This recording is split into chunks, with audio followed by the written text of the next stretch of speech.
Hello everyone, I'd like to share Romans 13 verses 8 to 10 with you this week, which say, "Owe no man anything but to love one another, for he that loveth another hath fulfilled the law.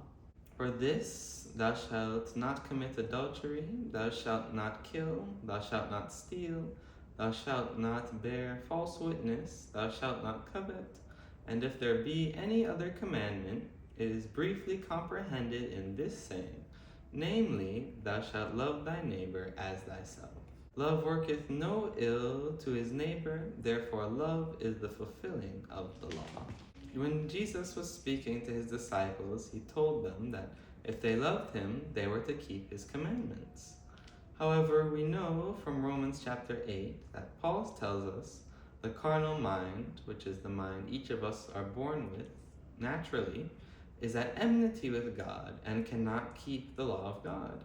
More than that, he tells us that it is not possible for it to ever keep the law of God. So how then can we keep God's commandments? The Pharisees, who were religious leaders in the time of Jesus, devoted their entire lives to studying the law of God and to keeping it from a young age.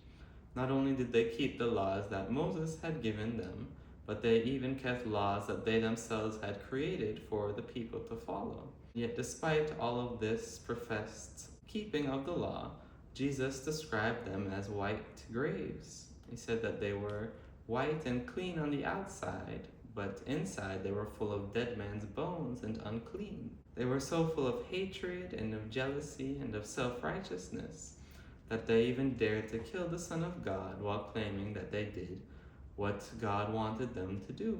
Paul describes them and says that, in fact, they did have a type of zeal for God, but it wasn't based on a true knowledge of God.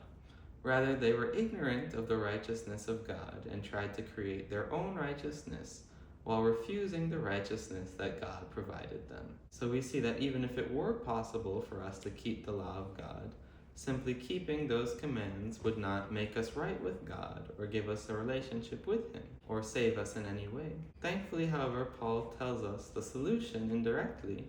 He says that they failed to keep the righteousness of God. So if we were to receive the righteousness of God rather than trying to produce our own, then that would make us right with God.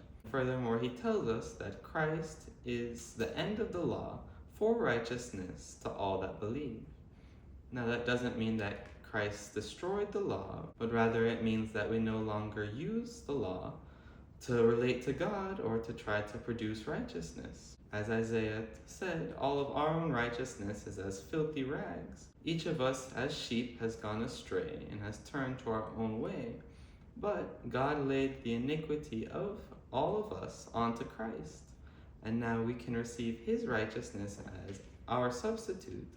And it can make us to get once again right with God. We no longer have to try to keep this law on our own, which, as Paul told us, with our carnal nature is impossible.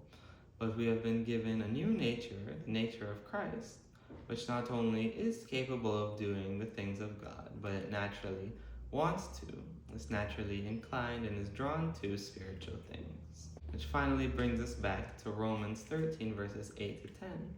We know that one of the fruits of the Spirit, or the things that the Spirit of Christ will produce in us, is love. Love, as Paul told us, will not do any ill or cause any evil or wickedness towards its neighbor.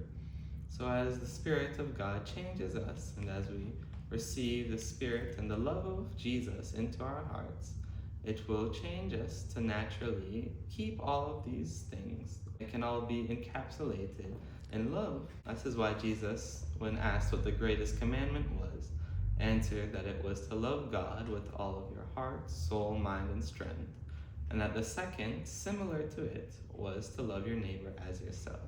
This love is the only thing that can truly produce all of these things, because otherwise we're simply trying to resist our carnal nature and do the things of God, which is impossible. Let us be encouraged by this and remember that this work has already been done for us. We don't need to do anything in the sense of trying to keep the law of God, because we can't. Rather, as we accept the Spirit of God, and once we have accepted the Spirit of God, He will work in us to change us and to move us more and more after his own image.